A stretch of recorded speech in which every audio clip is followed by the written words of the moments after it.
Koneksi antar materi modul 2.2 Pembelajaran Sosial Emosional Pendidikan Guru Penggerak Angkatan 7 disusun oleh Agni Nurani Karuniawati SDN Jambian 1 Kecamatan Keras Kabupaten Kediri calon guru penggerak Angkatan 7 kelas 58. Apa kesimpulan tentang perubahan pengetahuan, keterampilan, dan sikap sebagai pemimpin pembelajaran setelah mempelajari pembelajaran sosial dan emosional? Pembelajaran sosial dan emosional dilakukan secara kolaboratif dengan lingkungan belajar yang kondusif untuk mengembangkan pengetahuan, keterampilan, dan sikap positif mengenai aspek sosial dan emosional. Terdapat 5 kompetisi sosial dan emosional. Yang pertama adalah kesadaran diri. Ini merupakan kemampuan untuk memahami perasaan, emosi, dan nilai-nilai diri sendiri dan bagaimana pengaruhnya pada perilaku diri dalam berbagai situasi. Kemudian yang kedua adalah manajemen diri. Kemampuan ini adalah kemampuan untuk mengelola emosi, pikiran, dan perilaku diri secara efektif dalam berbagai situasi. Yang ketiga, kesadaran sosial. Kemampuan untuk memahami sudut pandang dan dapat berempati dengan orang lain. Kompetensi yang keempat adalah keterampilan berelasi, yakni kemampuan untuk membangun dan mempertahankan hubungan-hubungan yang sehat dan suportif. Kemudian, pengambilan keputusan yang bertanggung jawab merupakan kemampuan untuk mengambil pilihan yang memperhatikan kepedulian dengan segala konsekuensinya. Kesadaran penuh atau mindfulness sebagai dasar penguatan 5 kompetensi sosial dan emosional. Well-being berbasis mindfulness penting karena dapat berdampak pada pencapaian kemampuan lebih tinggi, antara lain mencapai prestasi akademik, kesehatan mental dan fisik, memiliki ketangguhan mengelola stres, dan terlibat dalam perilaku sosial yang bertanggung jawab. Untuk melatih kesadaran penuh bisa dilakukan dengan teknik STOP atau stop. S yang pertama, stop. Kemudian take a breath atau bernafas, observe, dan process it. Selain itu, kesadaran penuh bisa dilakukan dengan teknik menggambar, mendengarkan musik, dan lain sebagainya. Penerapan pembelajaran kompetensi sosial dan emosional. Yang pertama bisa dilakukan dengan pengajaran secara eksplisit, yakni pengajaran yang memang disengaja dilakukan dalam satu waktu untuk menerapkan KSE. Dan yang kedua, integrasi dalam praktek mengajar guru dan kurikulum. Penerapan ini menyatu dengan adanya pembelajaran yang dilakukan di kelas oleh guru bersama murid. Berikutnya merupakan menciptakan iklim kelas dan budaya sekolah bisa dilakukan sebagai upaya penerapan pembelajaran kompetensi sosial dan emosional. Selain pada murid, penguatan kompetensi sosial dan emosional juga bisa dilakukan pada pendidik dan tenaga kependidikan di sekolah dengan 3 cara. Yang pertama, menjadi teladan, kemudian belajar, dan berkolaborasi. Apa kaitan pembelajaran sosial dan emosional yang telah Anda pelajari dengan modul-modul sebelumnya?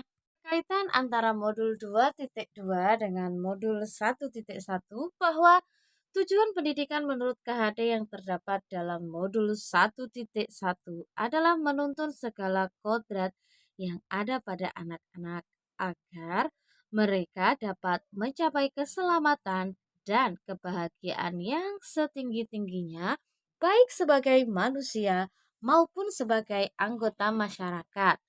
Hal ini selaras dengan modul 2.2 tentang pembelajaran sosial dan emosional karena dengan PSE kita tidak hanya sekedar belajar pengetahuan dan keterampilan, tetapi juga menumbuhkan sikap positif yang bisa tercermin apabila kita menyadari diri, mampu mengelola emosi, relasi positif, dan dapat membuat keputusan yang bertanggung jawab. Keterkaitan modul 2.2 dengan modul 1.2, pembelajaran sosial dan emosional adalah pembelajaran yang dilakukan secara kolaboratif oleh seluruh komunitas sekolah. Berarti PSE menjadikan murid siap tak hanya secara fisik tapi juga secara psikis. Dengan adanya teknik seperti stop, mindfulness, dan lain-lain. Hal ini sesuai dengan nilai guru penggerak yakni kolaboratif, berpihak pada murid, kreatif, inovatif, dan reflektif. Tak hanya murid, pembelajaran sosial emosional juga menguatkan pendidik dan tenaga kependidikan yang dapat dilakukan dengan menjadi teladan, belajar, dan berkolaborasi. Hal ini selaras dengan peran guru penggerak. Keterkaitan antara modul 2.2 dengan modul 1.3. Pembelajaran sosial dan emosional adalah pembelajaran yang dilakukan secara kolaboratif untuk murid dan orang dewasa sehingga pengetahuan dan keterampilan serta sikap positif dalam diri bisa berkembang. Ini sesuai dengan visi guru penggerak yang dibuat melalui pendekatan inquiry apresiatif, yakni pendekatan dengan menitik beratkan pada upaya kolaboratif dan melihat hal positif dalam diri. Keterkaitan antara modul 2.2 dengan modul 1.4. Salah satu cara implementasi pembelajaran sosial dan emosional di kelas dan di sekolah adalah dengan iklim kelas dan budaya sekolah yang positif. Sehingga apabila dilakukan secara berkelanjutan, maka hal ini akan sesuai dengan modul 1.4 yakni budaya positif akan berkembang di sekolahan. Kemudian, keterkaitan antara modul 2.2 dengan modul 2.1. Keterkaitan pembelajaran berdiferensiasi dengan pembelajaran sosial dan emosional adalah sebagai berikut. Kedua-duanya disesuaikan dengan kebutuhan belajar murid dan keduanya sama-sama berpihak pada siswa, dan yang ketiga terdapat upaya kolaboratif baik pembelajaran berdiferensiasi maupun pembelajaran sosial emosional. Ini merupakan pembelajaran yang saling terkait sehingga bisa dipadukan dalam integrasi mengajar di kelas maupun kurikulum. Sebelum mempelajari modul ini, saya berpikir bahwa pembelajaran sosial emosional hanya bisa dilakukan dengan hanya integrasi dengan guru saat mengajar. Kemudian yang kedua, teknik dalam pembelajaran sosial emosional hanya sedikit dan cenderung monoton. Sehingga pembelajaran sosial emosional terkesan sulit untuk diterapkan karena kurang menarik. Tapi setelah mempelajari modul ini, ternyata pembelajaran sosial dan emosional dalam penerapannya dapat dilakukan dengan 3 cara, yakni pengajaran eksplisit, integrasi dalam praktek mengajar guru dan kurikulum, dan menciptakan iklim kelas dan budaya sekolah. Teknik yang dapat digunakan juga beragam, tidak hanya monoton, antara lain bisa dilakukan dengan STOP, POOCH, bisa juga mendengarkan musik, bercerita, menggambar, ice breaking, dan lain sebagainya. Berkaitan dengan kebutuhan belajar dan lingkungan yang aman dan nyaman untuk memfasilitasi seluruh individu di sekolah agar dapat meningkatkan kompetensi akademik maupun kesejahteraan psikologis atau well-being, tiga hal mendasar dan penting yang saya pelajari adalah: pertama adalah kompetensi sosial dan emosional. Dengan memahami kompetensi sosial dan emosional, maka kita dapat melakukan rencana apa yang bisa kita lakukan untuk penerapan pembelajaran sosial dan emosional. Kemudian, sebagai dasar dari kompetensi sosial dan emosional, adanya kesadaran penuh atau mindfulness perlu atau penting dilakukan sehingga anak bisa melakukan pembelajaran dengan nyaman. Kemudian, implementasi pembelajaran sosial emosional di kelas dan di sekolah. Hal ini penting dilakukan sebagai dasar kita dalam mengeksekusi seluruh teori-teori yang sudah kita pelajari agar kita dapat melakukan penerapan dan melakukan aksi nyata di kelas dengan memilih cara implementasi sesuai dengan keadaan dan keinginan kita. Kaitan dengan nomor 2, perubahan yang akan saya terapkan di kelas dan sekolah sebagai berikut. Meskipun ada tiga cara implementasi pembelajaran sosial emosional, tapi terlebih dahulu yang akan saya lakukan dalam waktu dekat adalah saya akan mengintegrasikan pembelajaran sosial emosional dalam praktek mengajar guru dan kurikulum akademik dengan cara sebagai berikut.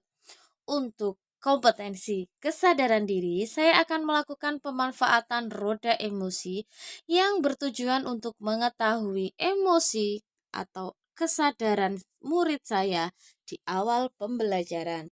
Manajemen diri, saya akan melakukan ice breaking untuk mengelola emosi murid yang telah dia tampilkan pada saat kesadaran diri melalui roda emosi.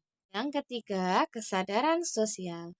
Hal ini saya lakukan dengan cara melakukan tutor sebaya agar murid dapat berempati kepada temannya yang masih merasa kesulitan dalam belajar. Keempat, keterampilan relasi.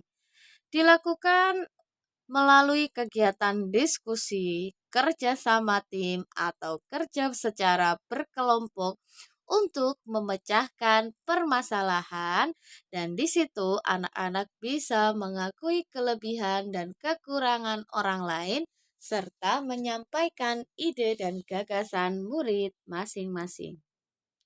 Dan yang terakhir, keputusan yang bertanggung jawab. Tentunya setelah berdiskusi, bagaimana hasil diskusinya harus disepakati bersama melalui keputusan yang bertanggung jawab.